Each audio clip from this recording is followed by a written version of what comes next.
everybody. My name is Jean Rintoul. My background is, I suppose you could most closely describe it as neuroengineering. I have been involved in a lot of different neuroscience startups and biosensor startups, and I'm really passionate about biofeedback and how we can learn more about how our bodies work in a scientific manner by using cheap and highly available sensors. And I'm going to talk about how that is changing the landscape today. And a lot of that technology is actually coming from Silicon Valley, where we are right here. And I think it's worth talking about.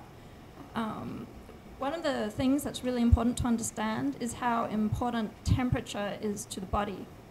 Tiny changes in temperature completely change how your body is functioning. I'd love to talk to you about that a little bit, and yeah, if we can. So temperature and scale. Temperature, tiny little changes in temperature from your regular body temperature, which is 98.2 degrees Fahrenheit, with a slight change of 0.7 degrees plus or minus during the day, make a big difference. You have something like the thermic effect of food. Whenever you eat, your metabolism increases and your body temperature goes up by ½ degree. For women, their menstrual cycle, the first half of their month, they will be about a degree cooler than in the second half due to hormonal changes. Circadian rhythms, the coldest point of the day is actually a couple of hours before you wake up.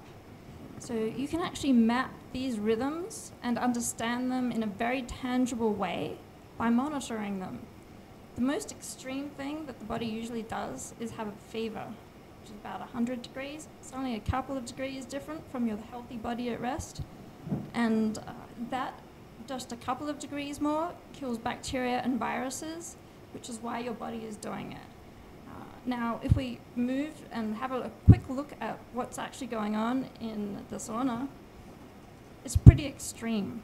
The cold plunge is about 50 degrees Fahrenheit. That's 50 degrees different. The sauna gets up to maybe 200 degrees. Somebody was just telling me that the one downstairs gets up to 240. That's amazing. So what do these extreme changes actually do to the body? If you have a look at these pictures, you can see some blood vessels. Basically, it dilates the blood vessels. You can see the main arteries on the left. On the right, that's actually a dead person's arm. They've injected dye through the blood vessels and then dissolved away the rest of the flesh, just so that you can understand how complex the network of blood vessels is. In fact, in the body, every cell in your body is only a couple of micrometers away from a blood vessel. So if your blood vessels are dilating, that actually brings blood into all these cells that perhaps seldom receive as much nutrients. So it's very important when the body is thermoregulating, when you get too hot, the way to cool down is to bring blood to the surface. And this is what causes the vasodilation. The opposite of that is vasoconstriction, and that happens very suddenly when you jump into the cold plunge. So you go from this extreme vasodilated state, where you're also sweating, so all your pores are open, waste products are coming out of your skin, and then all of a sudden you close up. Your heart rate jumps, your blood pressure spikes, all your temperature moves suddenly to your core, and this is actually part of your autonomic nervous system response. It's moving into what's called a sympathetic state. So the central concept behind these changes, the cold and the hot, is sympathetic nervous system balance. And I would love to talk to you about how you can actually measure that. That is actually a tangible thing that you can measure with biosensors today. Biofeedback, or the technology comes in that how can we actually measure the changes that go on? How do we really know that the spa is good for us? It feels good. We sort of know, but from a scientific standpoint, we want more sort of unbiased evidence, and we can actually acquire that. So why not acquire it if it's easy to get? But the concept behind biofeedback is that we can make subtle changes and improvements by monitoring ourselves. We get constant updates, and that actually increases our self-awareness so that we can move to reach our goals more accurately. In the past, we didn't really have these options open to us. Right. There are many devices which have existed and still exist. An example, and I worked at a neuroscience lab for 2.5 years where EEG was the dominant paradigm and experiment of choice. A typical EEG system costs about $40,000. Now that's the cheap end of sensor technology. An MRI machine that you would often go to diagnose and have a look inside your body, that's about $3 million. That's huge. That is not accessible to the typical person. It's also regulated, so it's gone through FDA approval, which is wonderful in that you can feel perhaps safe, but very time-consuming, and it adds a huge amount of cost to the device. It's small scale. They're not manufactured on a large scale, like laptops these days, and so it's pretty much inaccessible to most people. Now, we live in the future. We have these biosensor devices. What they're leveraging is the fact that manufacturing technology is much cheaper. An example is this watch here. I'm actually wearing it on my wrist. It's called the Basis. So what it measures is it has a 3-axis accelerometer to measure steps. It measures heart rate with an optical sensor. It has galvanic skin response, which is actually micro sweat measurements, and it also has temperature as well. And it can measure very tiny changes in skin temperature. Now, these sensors are very simple, comparatively, very cheap. They are unregulated. So what they're actually doing to be able to get these to all people on this mass consumer scale is leveraging the fact that a lot of these components are already made en masse. I can tell you about the optical sensor in this device. Laptops have an ambient light sensor, and that's manufactured on a very large scale. It happens that this sensor works for measuring heart rate. So if you can leverage this mass-produced package already, it exists, it works, why not use it? You've just given everybody access to a level of data that they didn't have before. Here's some Did you say what the price of the Basis is? $200. $199. For you, only you. You take credit cards? Here are some other devices. I'm not trying to be biased at all. So from simple beginnings, we're starting to amass more data about ourselves. We're measuring this data 24/7. This is something that you can't normally do when you go to the doctor. They might measure your resting heart rate, but they're only measuring it that one time. You may be stressed that day, you may be in a bad mood, perhaps you've had a couple of cups of coffee before they measured your resting heart rate. It is not accurate. Your coffee will make your heart rate go up. So the only way really to find out where your body is in the world is to have a continuous measurement where you can average over time. This allows you to do that. So here we have the Basis, the Misfit Shine, which is an accelerometer which links to your phone, Fitbit. Right here, Fitbit. Awesome, Fitbit, yep. And I've got a jawbone on here, which is also an accelerometer. And it links to your phone, so it's very easy to use. You can see a graph over time showing your activity, and then the Why Things scale as well, which I think is also an awesome product, which measures your weight. It also measures CO2, so if you put it in your room, it can show you if there's not enough oxygen at night. It goes right down and back again when you open the door in the morning. And it also measures your heart rate, when you stand on it with bare feet. It's measuring the electric potential difference between your two legs. So those sensors that exist right now. Oh, I've got the Mio. This measures your heart rate through measuring potential difference. So it's a different technique to the Basis watch. You can measure heart rate in many different ways, and it tells you different information. The electric potential, if you look at that can actually give you information about arrhythmias, and it gets you your QRST waveform, which has a massive amount of personalized information about the rhythm of your own heart valves. It's fairly detailed. Different pulse monitors agree with each other? Roughly, yes. They may be averaging over different amounts of time, but they're about the same if you're sitting still. Yes. Can you store that information somewhere? Absolutely. In your phone or in your computer? Absolutely. So that's a massively important aspect. It's great that you brought that up.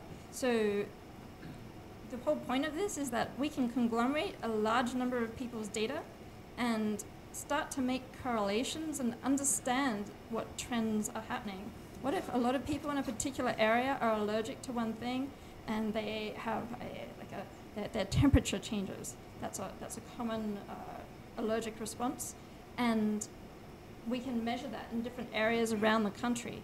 We can measure stress levels from heart rate and heart rate variability. And we could map that, say, the computer science building at MIT may have high stress levels, whereas perhaps the Banya here has fairly low stress levels. But we could measure that with on a geographic map. Yep. So I want to know about the device. Is it plastic or is it metal? I mean, can it be worn into a sauna or a banya or a sweat lodge? What's it made of primarily?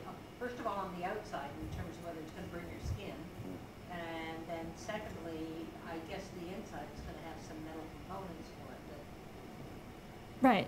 Yeah, it has metal components. The outside is plastic. It's plastic molded, and the band is rubber, and it is fairly resistant to temperature changes. And except it's water resistant, but it's not really waterproof to any depth level.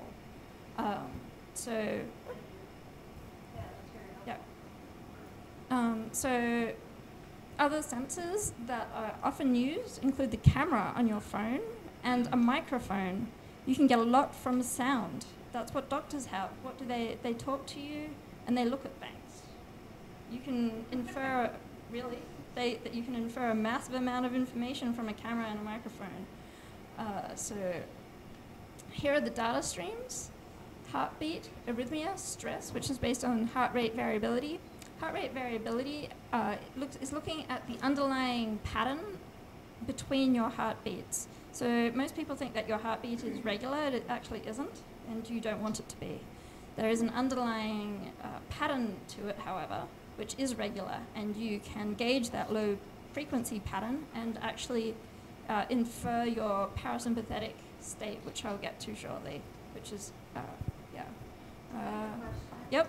So I've seen some of the apps that are on the phone now where you can put your finger on the light and it Yep. does your heart rate. Yep, I've got that up. Do you find it to be accurate?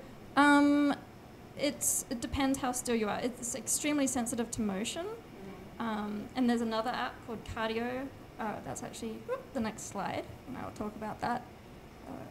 The phone is very important in that it can measure many of these things already. We've got circadian rhythm, slow wave sleep. Sleep's fascinating. If you can wear these devices 24/7, you actually have access to sleep. Sleep is one of those amazing human mysteries. We spend so much of our life doing it, yet we barely understand what's going on. We need sleep. That's where tissue regeneration takes place. That's where memories are consolidated. Yep. My question is, so if I have one and I see all this information, do you give me a way to understand what it means? And secondarily, are doctors being educated to also be able to kind of overview, like, who's using all this giant data? I can understand Tricky. to map the giant, correlations, Yep. but how does it serve me as an individual and between me and, let's say, my medical? Tricky. You can't use it, is the short answer. The more detailed answer is, we're at the dawn of this technology. I believe it will revolutionize healthcare. Healthcare in the US, I believe, is completely broken, and I think it should be put into the individual's hands. Yeah. And that would help a lot. And this does that. It is not FDA approved, so don't believe it. But if you use it to infer some information about yourself and then see your doctor, power to you. But does these different companies, if all these measurements are coming out and I'm looking at it like, oh wow, that's interesting, goes up and down, but is there any kind of additional information that says, springtime it's like that, winter it's more like that, or this is... We would like to be there. Okay. We can collect that data. If you enable your privacy settings so that you want to share anonymously, then we can collect that data and we'll learn that information. We'll be able to share it back with you. It's not dissimilar to what's happening with the DNA mapping. Right, 23andMe. I've done my 23andMe. Yeah. DNA, basically cheap SNP sequencing, so you can figure out that you have blue eyes and maybe you might get Alzheimer's or something. It's wonderful, but they're in legal strife right now. Yeah. Go ahead, Are Ryan. you familiar with the Indigo quantum biofeedback? Sorry? Called Indigo. Indiegogo? Indigo quantum biofeedback. I don't know about quantum biofeedback. Okay. So it's a system of biofeedback therapy Mhm. that has been developed by a bioengineer who is in Budapest, but it's used now in the United States in the hospitals for treating post-traumatic stress syndrome Mhm. at hospitals. Oh, interesting. So the medical community is coming more and more towards biofeedback. Right. So if you look at it, at some point, preventative healthcare or wellness, perhaps what many of you are very interested in, should actually join up with medicine. Preferably, people would be perhaps leaning more on the side of preventative maintenance than on fixing something once it's gone wrong. If you can get more information to enable preventative maintenance, maybe you would start maintaining yourself in this way. The other thing, now I've talked about these sensors on my wrist. If you don't feel like wearing anything on your wrist, most of us these days carry around a massively powerful computer in our pockets. This computer has a microphone, it also has a camera, and it has a flash. As the lady back there was bringing up, instant heart rate, you can put your finger over the flash and the reflected signal will be in the camera and it will tell you what your heart rate is based on blood volume flow changes. Cardio is, I think, an awesome app. It's not particularly accurate, I'll just put that one out there. But the idea behind it is fantastic. It uses the camera, it does image processing, and it's looking for tiny changes in color. And from that, it extrapolates your heart rate. Lose It, it's like a motivational exercise app. Nexercise, similar thing. Sleep cycle, you put it on your pillow at night when you sleep. It moves up and down ever so slightly when you breathe, and it can monitor REM versus non-REM states and wake you up so that you feel refreshed at the right stage of your sleep. And then, yeah. Is it heat resistant? Sorry, No. that's a great question. Okay. Yep. Go ahead. Provide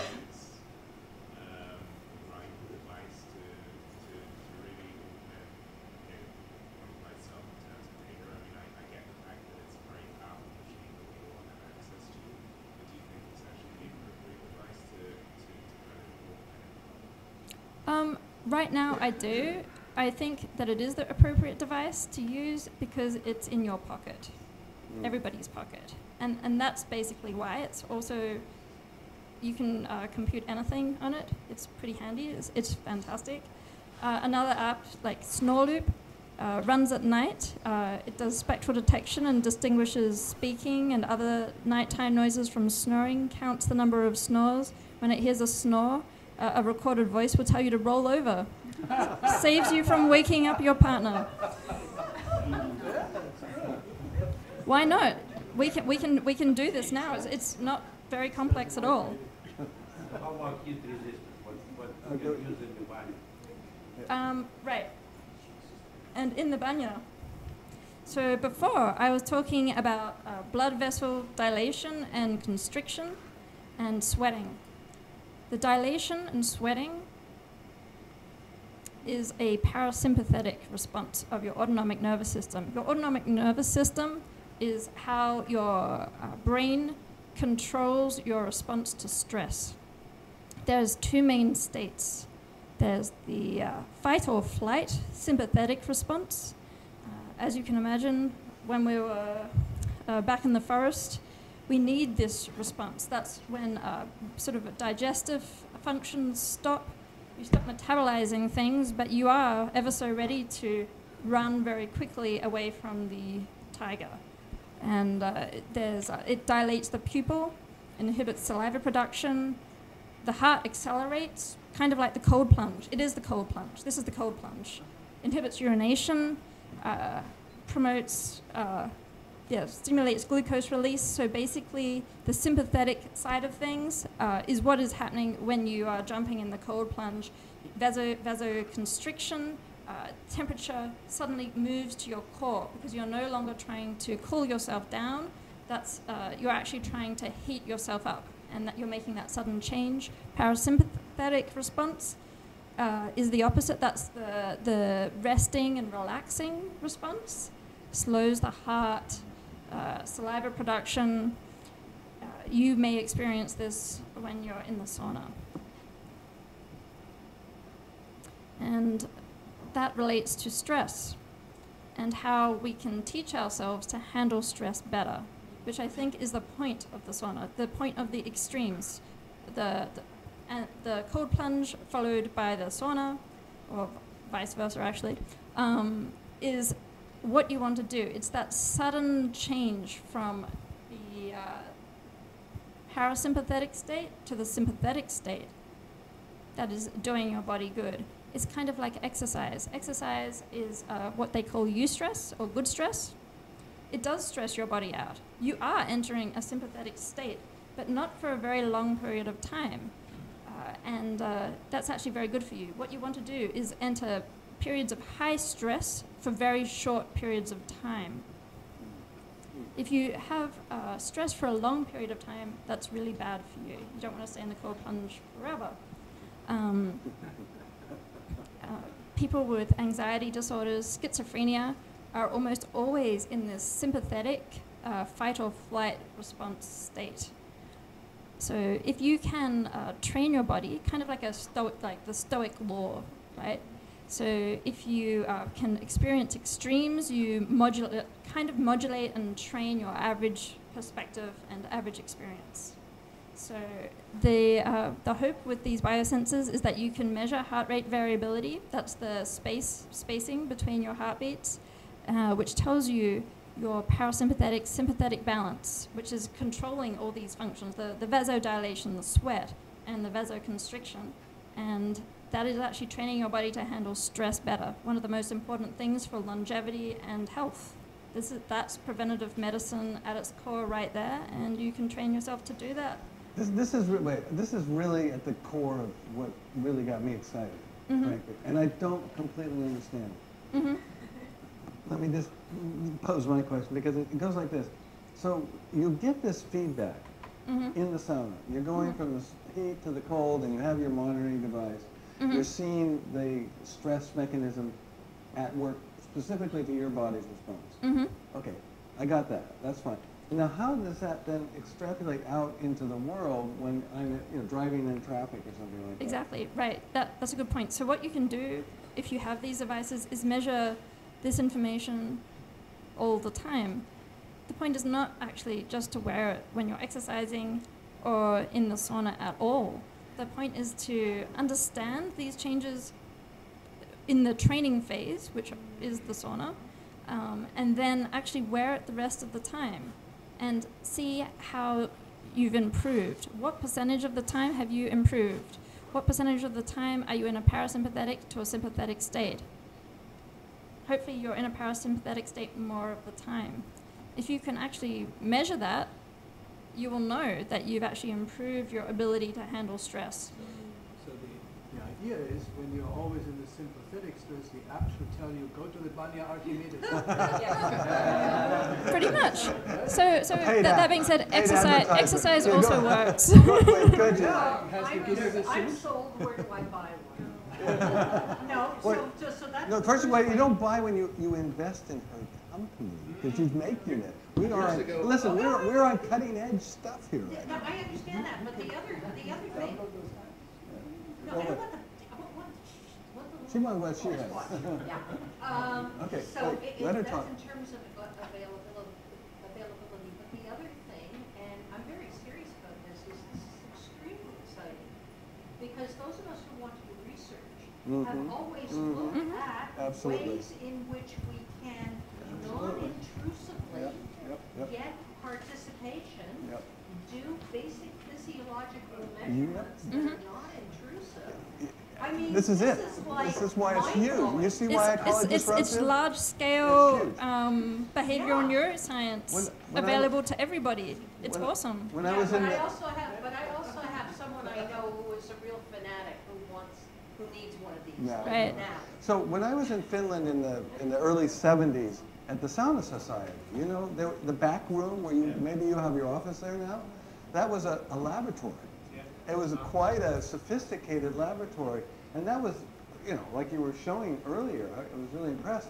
That's what you had to have. You had to have this several thousands of dollars worth of equipment. You had to bring people in specifically for this research. Right. So, I mean, you're not doing that anymore at the Finnish Sound So Society. we did it once, so we don't have to do it again. Oh, yeah, you're Finnish. Yeah, because exactly, it was expensive. Because we're human, you know, It was we're all the time-consuming. same. You know? I have a question that goes back 25 years. In the 80s, there was a guy who was a cardiologist who was using video games to simulate stress. And he was differentiating between hot and cold reactors, that people who got tremendous increases in heart rate and blood pressure while playing video games. You know, some people did and some people didn't. And so I was interested in that. I wore a blood pressure monitor for 24 hours and recorded what I was doing. And video games, I got my blood pressure went up, way high, and my heart rate went way high. Wow, awesome. You must like video games. But and actually, it beat my girlfriend, which didn't. I mean, it went off in the middle of the night. Anyway, but watching movies, even a thriller movie when the person's about to knife somebody, there was no reaction at all. So what's the difference between the video game and a movie? So I can't tell you the inner nature of everybody's psychology. Perhaps chainsaw massacre movies just really don't float your boat. But basically everybody is different. It's very hard to generalize, but you can look at your own response to things. And there are trends across groups of people about very broad things, which would be great to monitor. So you can train yourself with a video game is perhaps not as extreme as these giant changes in temperature.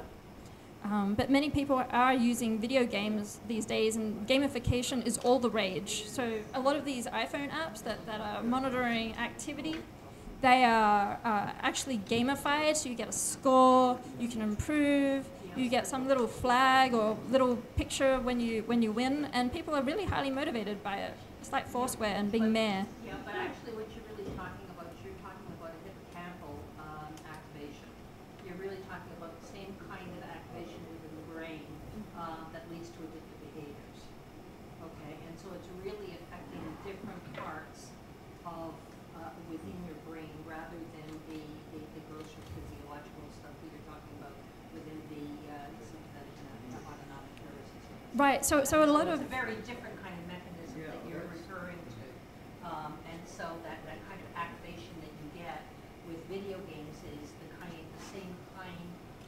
creates the same kind of cerebral stimulation that leads to addictions. Okay? Whereas watching violence just triggers a different part of the brain. Okay, so we're getting a little bit off subject here. Just, Jean? Yeah, go ahead.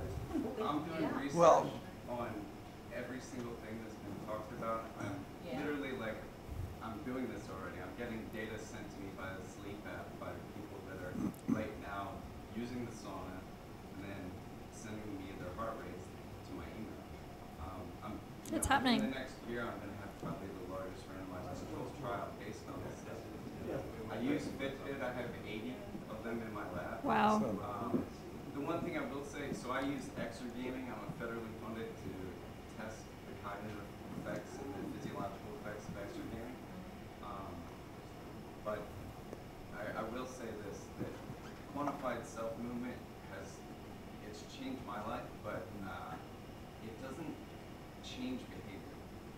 Right now, the people that are already self-regulators that look into this stuff are interested in this. Right. But I'm trying to get people that are inactive couch potatoes to change their behavior. There's very little, if any, evidence suggesting that. I completely agree with that. We can measure things and we can give you all the technology in the world, but you've got to do it yourself. It's your motivation. Perhaps the next step is actually to figure out how to motivate people. I think nootropics may be one answer there. What's Nootropics is basically different chemicals. So you take different tablets and it will change your balance of neurotransmitters so that you are perhaps more, you have more adrenaline in your system all of the time. If you have more adrenaline in your system, you can focus. A common drug that people use to study is Adderall. It helps you focus, and it's actually somewhat motivational. So although Adderall is currently prescription, so nootropics and Adderall, commonly used by university students. You may have heard. You're not supposed to, but it does give you a cognitive advantage. It's amazing. So does something like modafinil. Now, these things aren't supposed to, people aren't really talking about it, but perhaps they are on other levels. These give you a motivational advantage, and I would argue that perhaps this is just the birth of us understanding how to control our neurotransmitters to become the people that we want. I don't mean to say that we're off topic, and we're not off topic at all. I didn't mean that when I said that, Jenna. You weren't. But what I want to keep focus here is that, sure, there's people out there that this won't motivate them, but what we can be doing as highly motivated people is getting information. Right. And then that information can be then presented to other people who, with some kind of force behind it. So right. That's what I'm really interested in. And I think it is also perhaps attractive to people in Silicon Valley. So if you have a spa in this neck of the woods, you might as well make it technologically enabled. Mikhail? Yeah. Yeah, I have two questions, short, because it's not related to what is the money. First of all, is this heat-resistant equipment? Yes. Yes. So including your device, which is in your book, because this is like 220 sometimes. Yesterday one camera was brought there, completely, melted. So you have to realize this. If you want to measure something at this temperature, it's supposed to be heat-resistant. How you don't have pockets? I don't know. Now the second question is related to my research.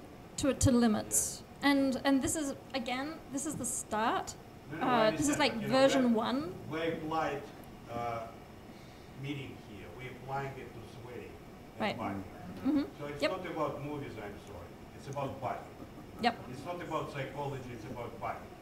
So we need to understand the core of this. Now, I did my research for many years in a thing which is called inverse problems. Inverse problems, basically interpretation of the data which you can receive. The famous problem is, can you hear shape of a drum? Somebody is playing a drum, you're outside, can you reconstruct the thing? There's a fundamental thing. If you measure 3 parameters, you cannot reconstruct 4 parameters. After that, you are free to do whatever. So what you can measure here, I understand, please, they're probably pulse, probably temperature, and probably sweating in some way. What else? How you can reconstruct 20 different things from these three parameters. Right. So that's why I was keen to talk about the autonomic nervous system, because it somewhat unifies a number of these sensors. And I would argue that you shouldn't even trust one of these sensors. No, but three parameters cannot describe weight. You understand? Right. You also have accelerometry, and this absolutely does not explain everything that's going on in the body. That's going to take a very long time, and it may even be impossible. This is just giving you a little bit more information than you had before. That's all it's doing. Yeah, it's a start. And you know, this Fitbit, all it does is I tell. give you explanation. We already talked. Wait, Mikhail, we already talked about this. We cannot answer how much fat people have, because they can be tall, Right. short, they have different bones. Absolutely. And so on. Sure. This is Absolutely. similar thing. Absolutely. And another thing Yeah. that completely affects weight is actually your microbiome or your gut bacteria. And that completely affects the efficiency of your digestion. And I can't tell you what gut bacteria you have unless we take a sample. Yeah, I've done that too. Okay. So anyway, we could. This see what I mean? This is a great subject, huh? Okay, I thought it would be. All right. So listen, we could go on and on with this, but we got other speakers that we want to hear from. So I think obviously this conversation is going to continue. This is the start of something really big. It's a small step, and it's going to go on. Thank you.